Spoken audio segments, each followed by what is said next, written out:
What's up, everybody? Welcome to this Market Forces segment of the Hidden Forces podcast, where I speak with market professionals, business people, and anyone else with an economic perspective on current events. My guest for this segment is Rachel Ziemba. Rachel is Managing Director of Research at Forecast RGE and a Senior Research Analyst at Roubini Global Economics. Rachel, welcome to the program. It's a pleasure to be here. The pleasure is all mine and the audience's. I'm very excited to have you on. We've been speaking for a few months, but now you're in studio. You know, I was prepping before this interview. I was looking at sort of your work and looking on the internet and kind of searching around to see kind of what are the juicy topics, what's going on in the market, what it would be interesting to talk about and relevant. And there were these 5 major things that kept coming up on my radar. One, at the very top, was North Korea, and geopolitics in general kind of shoved that in there, but definitely North Korea. The dollar. The decline in the dollar from year to date, basically January. Emerging markets, which is your specialty or one of your specialties, and I really want to get into that. The equity market in emerging markets, the disinflation in emerging markets, these bilateral deals between nations. And that kind of feeds into another thing that was on my radar, which is Saudi Arabia and energy. I want to get into that. And maybe this sort of inflation-deflation thing globally, that kind of ties in. All these things tie into each other. But let's start with North Korea, because obviously this has the largest existential fat tail out there. And the markets have seemed to be pretty sort of indifferent to this reality, whatever it is. And in that sense, they seem to be also reflecting the public at large. And the interesting thing about Kim Jong-un is he was, you know, when he first came to power, I don't remember how many years ago, but the narrative was, or the hope was, that this guy was westernized. He had grown up in and around Western institutions, educated in Switzerland. He was going to be able to come in and possibly be someone we could negotiate with. And in fact, it seems the worst case scenario has turned out in terms of our relationship with North Korea. And he has surprised us tremendously in his capacities with his ballistic missile development. So what is the latest on North Korea, and how is that, you know, give us that market perspective as well. How are markets dealing with this? Sure. So I think markets really are struggling to price the risks out of North Korea, and markets tend to struggle to price geopolitical risk. And before we get into North Korea, I think one of the big questions I get repeatedly is, why aren't markets pricing geopolitical risk? There's so much of it out there. And my response is usually to say, well, you've got to start from how does it affect the economy and how does it affect asset prices? Because some geopolitical risk can be a demand shock as there's output loss, and some might be a supply shock. There's a shortage of a given commodity. So we shouldn't expect them all to be the same. But, you know, off my soapbox, back to North Korea. In the North Korean context, what we've seen over the last really several decades has been an escalation up as they continue to develop their nuclear program. And that really is part of the existential. They see it as an existential threat, being asked to give up nuclear proliferation. And in many ways, there's a degree of rationality there, that they have seen other leaders give up nuclear capabilities and lose power. Also, the other big challenge is so many resources have gone into building out this nuclear program that the population might be very unhappy if suddenly they were told they had to give it up. So where we are now is that Kim Jong-un, as his predecessors have done, is really testing out the new U.S. president. And we may in the U.S. not think that, you know, the president is that new anymore, but this is part of a cycle. And each time around, North Korea's nuclear capabilities are more extensive, right? So where are we now? We've had several missile tests to show the length of distance they might be able to send a weapon, and we've had a nuclear test. And so this is clearly a step up, a provocation.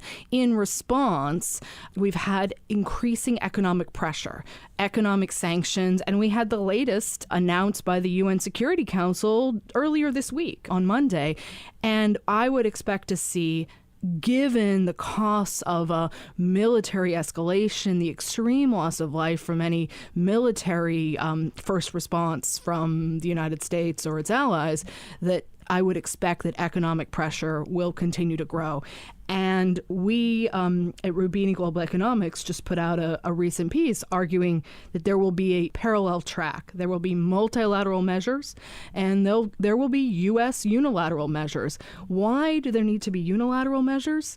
Because at the most of the trade and finance that is keeping the North Korean regime alive comes via China. Most of the finance that supports the businesses that exist there, underground or official. And so China's involvement is really key, but Russia's involvement is really key as well. As the Chinese have cracked down a bit, the Russians have stepped in and provided more financing, more energy. But despite this pressure, and there will be more, it remains to be seen if that's going to lead to a policy change. Well, do you think the public and the market sort of took that in a tepid way? They didn't really react to it much. They didn't put much stock into that language? It's not characteristic language. I mean, I think before this administration, the most sort of bellicose rhetoric I heard against North Korea was really in President Bush's State of the Union address after 9/11. Sure. That was the axis of evil. So, what do you think of that? Sure. So, I mean, you're right. I mean, not only has there been an escalation of rhetoric and action on North Korea's side, in some ways, the Trump administration, and particularly the president himself, has used language that has countered and has almost been in lockstep with that of the North Koreans, right? And that's new. I mean, we have a president now who came into office as a deal maker, as a negotiator, and as someone who said, I'm not going to act presidential, and I put that in quotes, just to be presidential. I'm not going to be guided by the norms that sort of exist, because I think America's gotten bad deals on many things. And we can talk about, that, over the course of our conversation. So, but the rhetoric on the U.S. side has very clearly stepped up. And, they're trying other tack. The danger here is that as there's escalation up and things that are said for a domestic audience, like, the North Koreans will receive fire and fury, right. In my mind, it raises a chance of some sort of accident, some sort of escalation. Most strategic analysts I speak to, and I sit here as an economist, as a country risk expert, not a nuclear scientist or the like, but most people, still believe that North Korea is a way off from actual nuclear capability. When you say a way off, what do you mean? Because what I've seen contrasting opinions from people in the intelligence community primarily. You and me both. Yeah. So, I mean, what gives you that sense of confidence, given some of the lack of confidence or the implied lack of confidence in the lack of consensus in the intelligence community? So I think there are a number of sources that suggest, or I guess what I should say is, there are plenty of ways that North Korea could, via conventional and other weapons, threaten its near neighbors, particularly South Korea and Japan. Some of the evidence that we've seen in the press and from experts suggest that even targets like Guam are maybe within reach in this context. At this point, I think we have to operate on the assumption of that there's been improvements, there's been lengths, but that some of this are still tests, and there's still. And then I think as an economist, as a market participant, I try to look at the scenarios and think about how do I position myself, which I guess brings us back to where we started, which is why are markets blasé about this? Or, why have they reacted briefly and then, the U.S. equity market continues to rally? And that's a broader topic we can get to. Exactly. And I think the answer is twofold. One is that there is an extreme tail risk of war, which could happen, at which point a lot of bets are off. And so one way to respond to that would to buy very long-dated options and to hedge against some sort of major correction. Or to say that there will be signs ahead of time. Now, if there was a U.S. Attempt at a surgical strike, there'd probably be a number of warning signs. And people out there in the press have, and experts really point to the signpost to watch there is around the U.S. non-essential personnel, the Americans present in the Korean Peninsula. And there's a number of other steps as well. So, it's not to say it won't happen, but that there will be signposts. The other reason, but short of military conflict, well, the economic impacts tend to be related to maybe there will be some form of a loss of confidence in South Korea, in Japan, some delayed investment. To some extent, from South Korea's perspective, they've been living with this threat, this unresolved border, this unresolved conflict for decades, and so they're just continuing on and living their life. From a market perspective, the other thing that is going on is, if anything, the geopolitical risk coupled with the inflation issues we might get to in a few minutes have conspired to bring down long-term interest rates in the United States. And that in turn has made equity markets that look really pricey to me, in the US at least, has made them look a little bit more attractive. So I think the other part of the story is that, if anything, by focusing on sanctions, on economic pressure and the like, that has helped a number of market actors say, you know what, imminent war is not likely. You know, there can always be things that occur and the like, but you could... Mistakes. I mean, things like we talked about there, you mentioned things, unforeseeable events, and that's difficult to price, but also those can be very catastrophic, whether we're talking about financial markets or in reality. Before we get into the inflation, deflation, emerging markets in more detail, the dollar, the carry trade, which is something I want to discuss because I think that's super interesting. Let's just wrap this up a little bit, because you mentioned a paper that you guys are out with. You talk about market pressures and unilateral and multilateral. The thing that sort of I would like you to clarify for me is, when you talk about unilaterally, how would the U.S. act unilaterally in your view? And then when you talk about multilaterally, who would they act with and who would participate? And is China really, well, it's a difficult question for you to answer. I mean, it's unfair to ask you what China thinks. There, again, this is something else where, at least in the press, I'm not privy to any special information. It's unclear whether the U.S. has the leverage to compel China to engage North Korea in a way that would quell the crisis and prevent them from stop their sort of ballistic missile program. So I guess I would start by saying, actually, I think it's very difficult in this day and age, and with the importance of China and with the importance of its sovereignty, for the U.S. to compel China to do much. Just as in the same way, if China turned around and said, how do we compel the U.S.? And so I think one of the challenges, and it's something that causes folks in Washington and elsewhere a lot of angst, because they would like to be able to compel, whether it's China or fill in the blank country. But China has its own interests. And I think the goal here is identifying where those interests align with the U.S. The Chinese, for a long period of time, have looked at the cost-benefit analysis and said, have preferred to have a buffer state between, between the sort of more U.S. military-supported countries of South Korea and even Japan. And they've been very worried about what an implosion of North Korea would mean from a humanitarian perspective, because those people would continue to flood into China. And they've also seen some sort of economic benefits of having having some degree of trade with the country. And that was a shift since the mid-90s, right? The mid-90s, there were all sorts of stories about famine, crisis. North Korea was imploding in many ways. Since then, the Chinese, there started to be a bit of economic activity opening. It's through shell corporations. But on the margins, the area of China adjoining North Korea has benefited from some of that activity. So the Chinese interests are mixed. Now, but we fast forward to today, and the nuclear escalation, the nuclear threats, the greater uncertainty, some Chinese actors are starting to rethink that sort of knee-jerk response. However, they don't like to be forced by the U.S. to do something and the like. So as a result, the U.S. response is, I would say, a parallel process of keeping a coalition together. That's the multilateral UN-based, UN Security Council-based approach.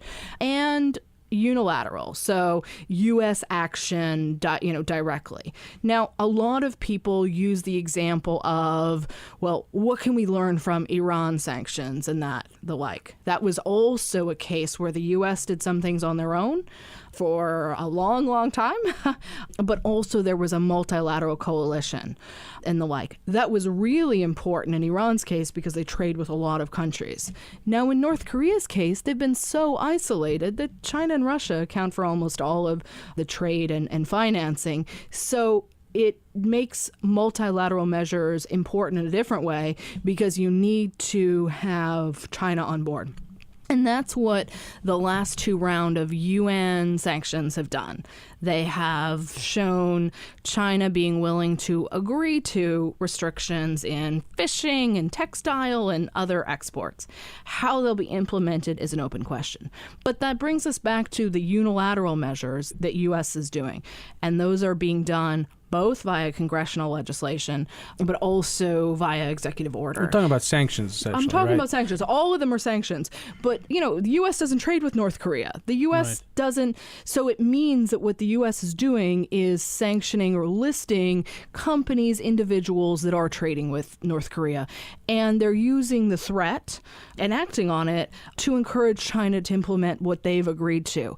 But that brings us to what I see as a risk that's out there about how this economic pressure could influence global risk sentiment. Mm-hmm. And that's if the U.S. continues to escalate on the sanctions side and involve measures on major Chinese financial institutions, a big bank, or follows through on a threat that, I think it probably won't, but follows through on a threat to reduce trade, sort of tariffs, reduce trade with, say, China in a more meaningful way. Now, I do think there's an element that what some members of Congress are talking about, which is cutting off Chinese banks from the U.S. financial system. That's playing with fire. And also, the Chinese have how many trillions of dollars in U.S. securities? In U.S. Over a trillion. Probably more like one and a half trillion. That doesn't really make much sense. Although I would say that politically speaking, if any administration were going to go the populist route of erecting tariffs, this administration would.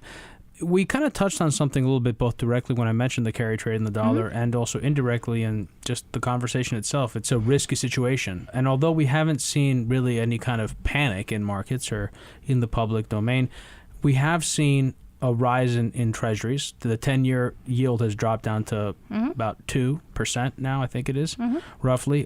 Gold has been up, but the dollar's been down. The dollar during the same period has dropped roughly 10%, give or take. I don't know where we are now exactly. So treasuries are moving up, but the dollar's going down. So that means that there's an outflow of dollars going into something. So dollars are leaving to go somewhere other than the treasury market to account for. How do I square that? How do we square that circle? How do we square that circle? Yeah.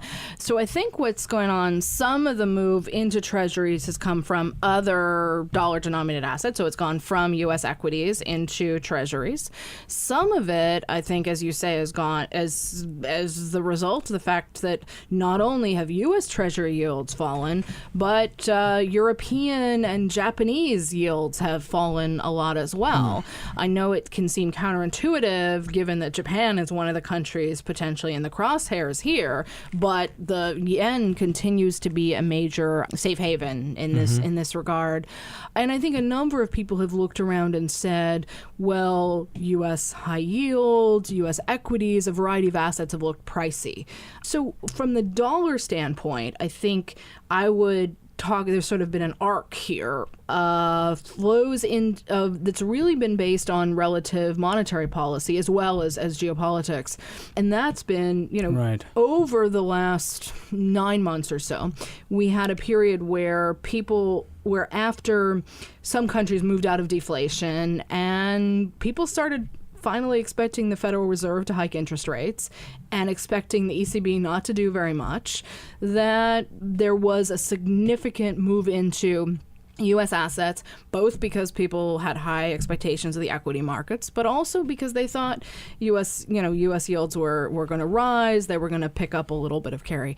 Now, as one of the reasons was not only a story on monetary policy, but a fiscal policy one, right? There was an expectation that there were going to be tax cuts, the U.S. was going to grow more strongly, there was going to be a lot of infrastructure. Couldn't that also be an argument for greater levels of debt and inflation? couldn't that also be an argument for a declining dollar? Yes, it could be. Now, the way I look at debt, whatever country we're looking at or even company we're looking at, is it depends a lot on if you take on more debt, what do you spend it on? Right. Do you turn around, are you borrowing more just to pay back what you already owe, or are you investing in more productive capacity? And that's where, and I should say to be clear, what I mean is, in other words, what I'm saying is this would be a fiscal stimulus. Yeah. And so that would be stimulative in traditional Keynesian terms. It would create inflation.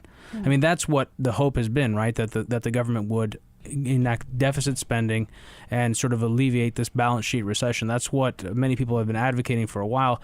Wasn't that at least a perspective? I mean, that was sort of my perspective of a expanding deficit by the Trump administration in order to enact policies of construction, et cetera, is that we might finally get that inflation that the Fed had been pushing for.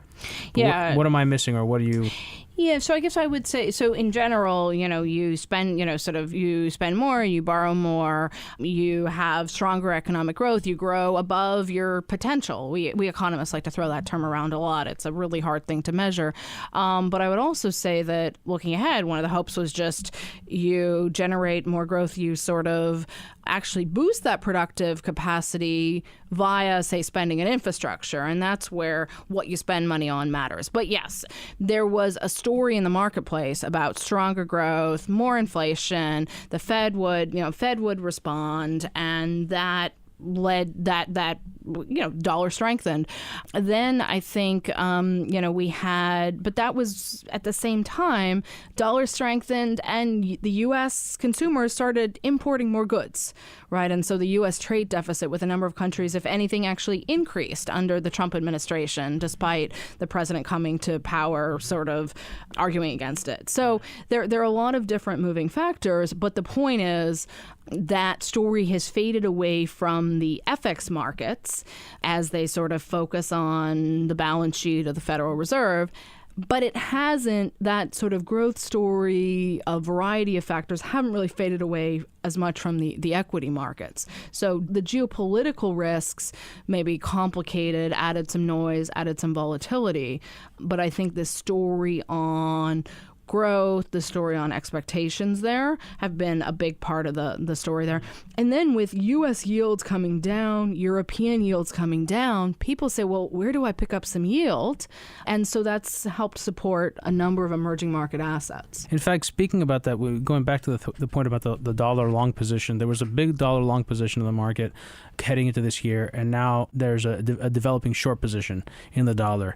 I've also seen a spread between 3-month implied volatility and emerging market currencies and developed market currencies. Is that significant? Is that something that we should pay attention to? Does it mean something? Can we expect to see more volatility in developed economies like the United States in terms of currency markets for the dollar, for example, than we will for emerging markets the next 3-6 months? Is that something that you guys are looking at, thinking about? Is it relevant? So we tend to look at, so the volatility measure you're talking about often is something one looks at for a variety of reasons. One, because when you're calculating and trying to think about a carry trade or relative value position, you actually might want to look at risk adjusted, and volatility is one of the measures of risk, carry, for example. So when I would look at, say, currency or a view like along the Turkish lira or the like, I might want to look at what's the risk adjusted carry in well, you're just saying, context. For our audience to clarify, you're effectively saying that if you're leveraged in a position, it matters what the volatility of that asset is going to be over the period that you're carrying it, because if you don't have the capacity, the credit line essentially to hold that position, you may be right, but you may be insolvent before you're right. Exactly. And it's one of those liquid, rather. No, exactly. You could be stopped out of your position through margin calls before your story comes out, and that's something. It's particularly the case if you're levered. Even if you're not levered, you still, it still might not be a great trade. It also affects, right? It depends if you're a bank as well, or if you have a lot of money in that position. The relative value at any time will affect your other positions in your portfolio. Exactly. So obviously that's relevant. If you're a fund manager and your fund's being recalculated every day, mark to market, your investors might, sort of want to pull their money. So it can come in a variety of ways. So I would look at that. Is there going to be more volatility in developed market currencies versus emerging market? I think you need when you talk about emerging markets on the FX side, on the equity side, you're dealing with a whole bunch of very diverse countries. So some are historically very low volatility currencies and assets, and some, like the Turkish lira, the Brazilian real, almost always are going to have higher volatility. They're also smaller, much smaller, so they're more easily affected by trade volumes. In and out. I mean, is that what you're suggesting? It's not just about size. It's also just about, it's also, some investors are much more tolerant to those swings because they're getting paid sizable interest payments. But yes, the turnover in these markets is smaller than, for example, even smaller G10 markets like the Canadian dollar or Australian dollar. So that will have an effect. All right. So before we get to the next thing, which I'm really excited to talk about, which is Saudi Arabian oil, I want to just maybe close it out here with the dollar. We'll get back to it, I'm sure, because the dollar is everything. Dollar is half of so many other trades.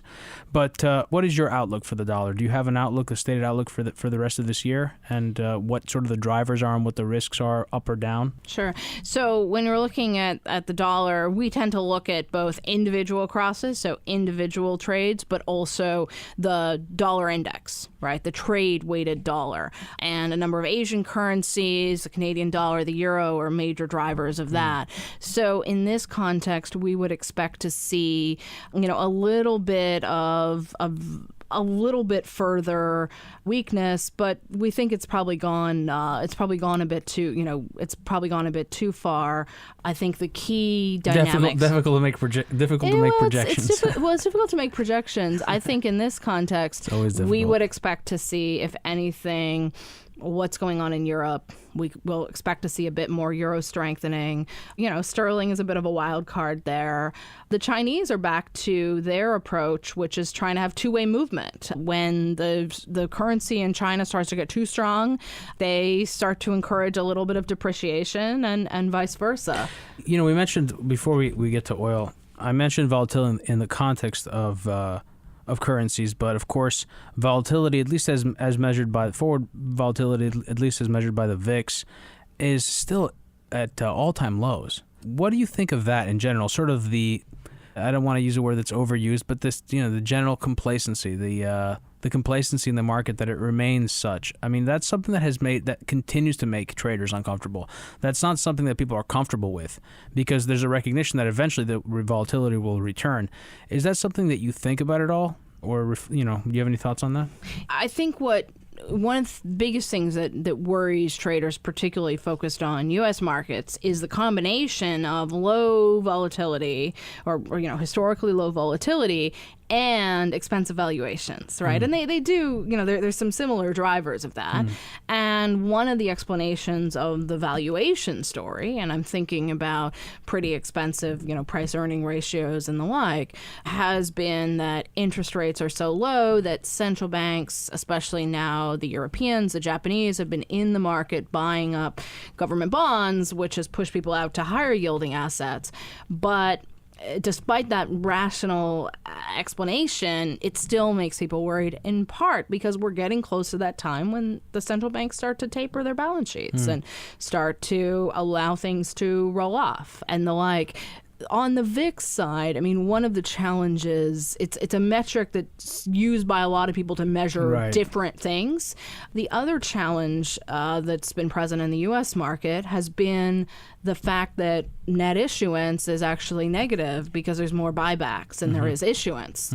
So that's another thing that's playing with sort of both volatility but also impacting valuations. And all of that, people are worried, but they've struggled with this question mark of what else do I buy?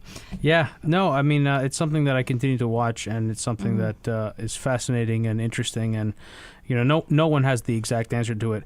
Okay, let's. There are a lot of other things I do want to get into, but in the interest of time, I do want to touch on or get into deeply with the oil market and sort of the place of Saudi Arabia in that. First of all, could you tell me a little bit about what the dynamics are in the energy industry? Because we've seen, it really wasn't, I think, 2014, the middle of 2014, about there, that we began to see a major decline in the price of oil. And we're now down at levels that we haven't seen since the financial crisis, right? In fact, I think oil dropped to below the prices it hit in 2009. Maybe I'm incorrect on that. I think we went right, slightly below it. This has been obviously a very difficult time for countries like Russia and Saudi Arabia. Talk to me a little bit about that. Like, what are the forces driving this decline? Sure. I mean, two factors really drove the structural decline down to, all the way down to the third, sort of almost sort of, mid, below $40 a barrel. Now we're sitting at Brent prices around 50.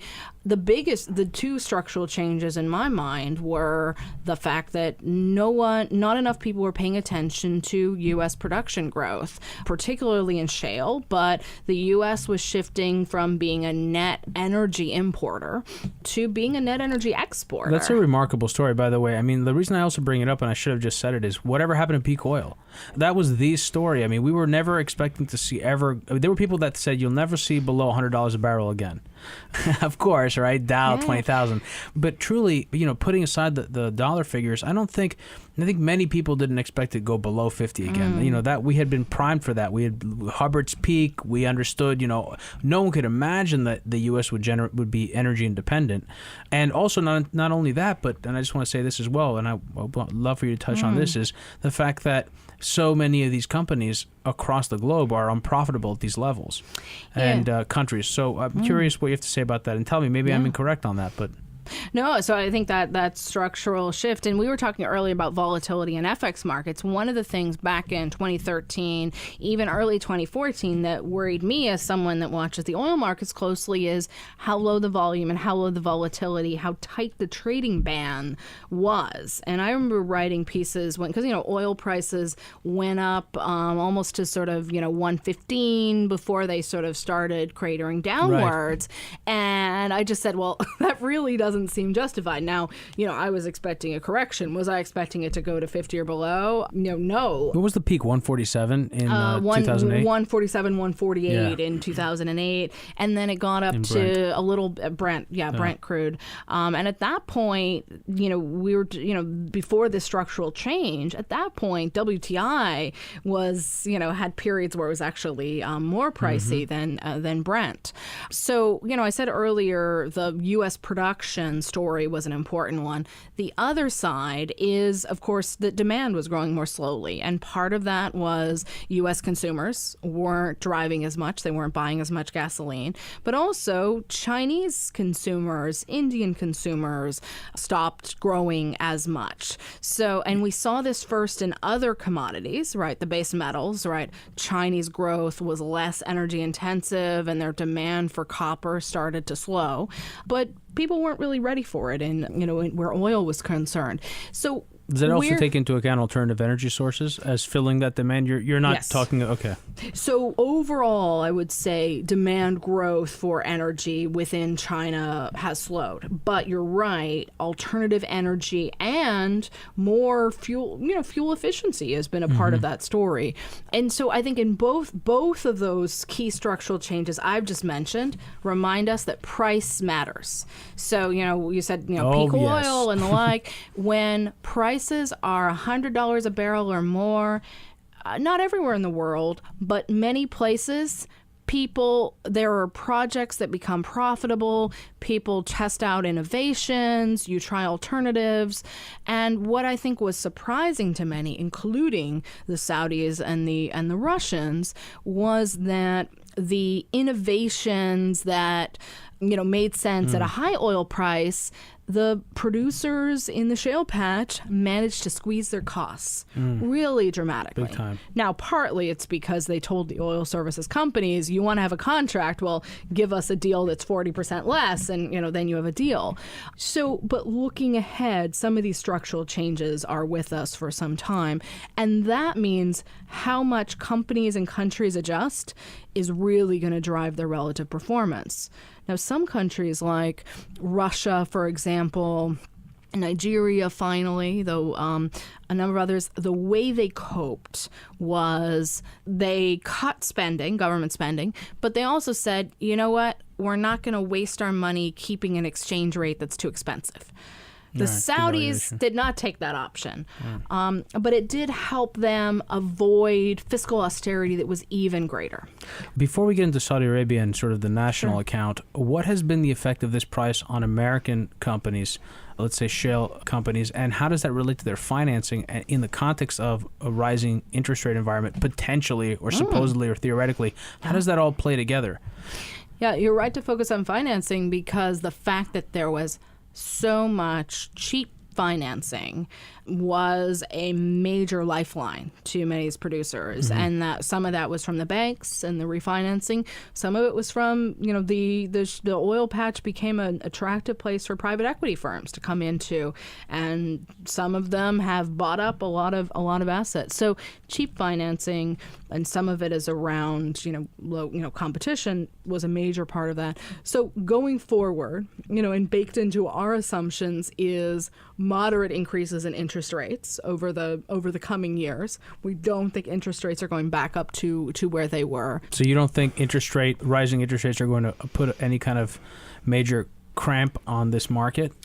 I think they have put a dampening effect on. They have also distinguished from the companies and the areas where people have been able to become more competitive. So when I look, one of the data points I look at, energy experts look at, are rig counts, right? They come out once a week, and when you unpack them, you see that it's mostly been in a couple of areas within the U.S. where people have been still deploying rigs, and they're more efficient about the use of them. There are other areas where there is much less activity, and even this year, even in the last couple months, when oil prices softened a little bit after sort of in the spring, you saw the less cost-effective areas, activity started to slow down. So even sometimes a $5, $10 kind of price point could make a difference on activity. You're looking at it more from the standpoint of the current price of oil. First of all, do you foresee this price sticking for the next few years? And I guess my point is, if we're in this new normal for energy prices for oil, how does that affect, if you're saying it can have clear effects on slowing down growth in the industry, but what I'm sort of trying to ask you here is this a situation where it could create I'm not trying to say some large credit crisis, but can it create a crisis of credit within the market, given the fact that so much of this is financed through credit? So I think it can. I think that then the question becomes what's the trigger point of that, sort of that debt coming back to roost. I think what the key trigger point on that would either be a very sizable increase in interest rates. Right. That's probably unlikely across the economy as a whole, which then means it would be industry specific. And that's where I would say the trigger would need to be a meaningful drop in the price of oil. And in this way, the sort of some of the private companies that we've been talking about have a partial common interest with some of the countries that really are looking for stable oil prices or the like. I mean, all companies would tell you that, obviously they'd rather have a high price for what they produce, but they really prefer stability rather than volatility. Which brings us to Saudi Arabia, right? Because this, I think, is a fascinating story. I think the country of Saudi Arabia is a fascinating story in the context of oil, in the context of geopolitics. It used to be it could do no wrong. It was like the golden child of the United States in many ways. Ever since Kissinger and the Nixon administration and petrodollars, or maybe it was under Ford, Nixon or Ford, but shortly after Bretton Woods, where the oil has basically underpinned the dollar's value. And so much of that is changing. Rhetoric around Saudi Arabia is changing. The deal with Iran, all these things. And Saudi Arabia has been willing to effectively run at a loss on its oil production, from what I understand, or at a small gain. I don't know what the exact numbers are, but they've been willing to maintain this price because this is like a war of attrition in the supply chain. They don't want to lose their distribution, their supply. Yeah, I mean, I think there's mixed stories. Yeah, please clarify. And I think the Saudis started out, and they were really trying to defend market share against everything else. And they thought that they could, and that's where we originally in 2014, right? We had, if anything, the Saudis deciding to almost flood the market. They thought they could bleed out the shale producers, right? And they were not only trying to put pressure on the shale producers, they were trying to put pressure on Iran. They were trying to put, it wasn't a bad thing to put pressure on Iraq. And they were worried that the Russians, the Iranians, others would cheat, right? Because the last thing, if you're Saudi Arabia and you're, facing sort of challenges on a side, the last thing you want to do is cut production and then somebody else gets to expand at your expense. Yeah. So there was a view in place at that point. Then I think they looked around and said, there's so much of a surplus out there. We are not going to get this done unless we collectively cut. And I think they realized they did not expect how much shale producers would be able to squeeze their supply chains. They've used up a ton of their foreign exchange reserves in this process, right? They have. So they peaked out at a little bit over $700 billion and the like. They're now added around $500 billion. Still a lot of money, and still, they're still one of the less wealthier. than half of what they spent. Yeah. Yeah. It's an important point because the thing is, there are realistic limits to how long Saudi Arabia can continue this. Are there geopolitical risks that you're viewing in the Middle East with respect to oil and the sort of the tensions that can result as a result of these commodity producers? And I should also ask in the context, how has this affected the privatization in Saudi Arabia? Because Saudi Arabia has looked around, they've looked at Qatar, they've looked at Dubai, they've seen some success that other countries have had trying to wean themselves off of oil. They've made the statement that by 2020 they're going to be independent. And from what I understand, the way they looked to achieve that was they were going to sell these assets, these long-held state oil assets, so that they could effectively raise the capital to invest in other things and diversify. They'd still be able to sell their own oil, but they wouldn't be sort of involved in the production chain. How has that affected everything? Sure. So there's a trade-off here, right? Because the low oil prices were what have pushed Saudi Arabia to say, we want to monetize this resource. We need to take that money, use it to invest in other things. But when oil prices are low, it's a bad time to sell it. Yeah, it's a bad time to sell it. And at the same time, there are very different views within Saudi Arabia about how much control they really wanted to give up, right? Foreign investors were salivating. Saudi Aramco's on the block. There are things to buy. But, Aramco is one of the best run, companies definitely in Saudi Arabia, in the region, a real sort of global powerhouse. If you're a manager of Aramco, do you really want to have a lot of external shareholder, intervention? Maybe not. So there are different views there.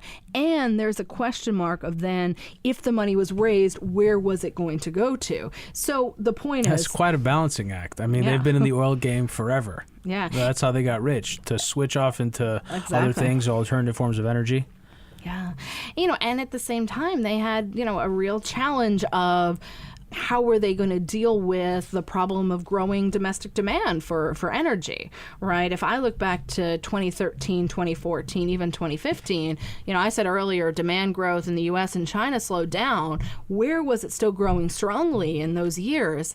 Actually, Saudi Arabia, the Gulf, energy-producing countries, because they subsidized it. That's the thing. So can I ask you something? That's something that I was thinking about when I was looking at this. First of all, I remember Saudi Arabia, last time I checked, which was a long time ago, Saudi Arabia had the lowest costs for production of oil. How is it that they are not profitable at these levels? So Saudi Arabian oil production is profitable at these levels. The companies aren't profitable. The company is profitable. The country uses that oil revenue to pay for government spending. That's wrapped into the costs here. When they talk about this, that the finances include the subsidies. Yeah, so some of it's around the subsidies. The other term you see out there in the marketplace is one called, there are a whole lot of break-evens that are thrown out there in the marketplace. There's, what does it cost an oil company to produce the marginal barrel? That's still pretty low in Saudi Arabia. It's somewhere between $10 to $30 depending where they are. They make money, plenty of money at this sort of price point. The problem is the fiscal break-evens. What's the value of oil needed to pay for the Saudi government budget? Now, that's only an issue because oil revenues are the main source of funding to the budget. Now, if they had tax revenue, such as we have in the U.S., if they have a variety of things, they would be less vulnerable to oil price volatility. And so one of the things they're doing is saying, well, we're going to put in place a value-added tax. And they're also trying to do what the Emirates, what Qatar have done. That's the key. That's what they're looking to achieve. And get some investment income so that the return on some of their investments can also help pay for government spending. So what is your outlook there on Saudi Arabia? I mean, what are your thoughts on that? Well, I think they're trying to move and divert a really quite a big ship, quite a heavy Very ship midstream. I think it's a difficult task, and some of the announcements we've seen in the last couple of days, couple of weeks, around maybe scaling back the National Transformation Plan, I think are a recognition that they need to be a little more realistic. It remains to be seen how that plan will be scaled back, what new targets will be introduced, but the combination of challenges in the region, but especially the fact that under lower oil prices and slowly rising interest rates, this is a more difficult thing to do. And at the same time, they have managed to get themselves entangled in this standoff with Qatar, right? They've got a lot of issues there, and with Al Jazeera as well. There's like a lot of bitterness between those two countries. Yeah, a lot of bitterness, and I think it's ended up, I think the Saudis went into it expecting the Qataris to yield very quickly, and the Qataris have a lot of money to wait them out, and I think the Saudis misjudged. And so that's, it's not to say that that's the reason they're changing, sort of changing their tune, but, the Saudis are spending a lot of money every month waging the conflict in Yemen. They're supporting different actors in Syria. There's also a lot of domestic spending needs. And so it's hard to find things to trim. And at the same token, there's a lot of competition for new capital and for new investments and the like. So I think we will see privatizations. Will they get the valuations that they were touting? I'm skeptical. Will they manage to meet all the planned 2030 targets? I'm a bit skeptical. Will they get partway there? Yes, probably. But this is going to be a challenging period of time. Rachel, we're going to have to wrap it up, but I want to let my audience know the reason that we usually cover these sort of macro topics. We got a little into the weeds here on a lot of stuff that I normally don't get into with our audience, but I think it's also important for people to recognize we don't have to give out any kind of specific projections if, these are very difficult markets to predict. I think what's important, and the reason I wanted to have you on, is because I wanted to talk about some of these big trends, some of these big things that are happening, whether we're talking about oil, whether we're talking about specifically Saudi Arabia within the context of the geopolitics, North Korea, the dollar, and the carry trade. I think it's important for people to become familiar with those terms and these trends as they occur, because it'll give you more context if and when a change erupts, and you'll understand sort of what was going on before that change erupted and how it relates. Rachel, I really appreciate you coming on the program. My pleasure. Thanks for having me.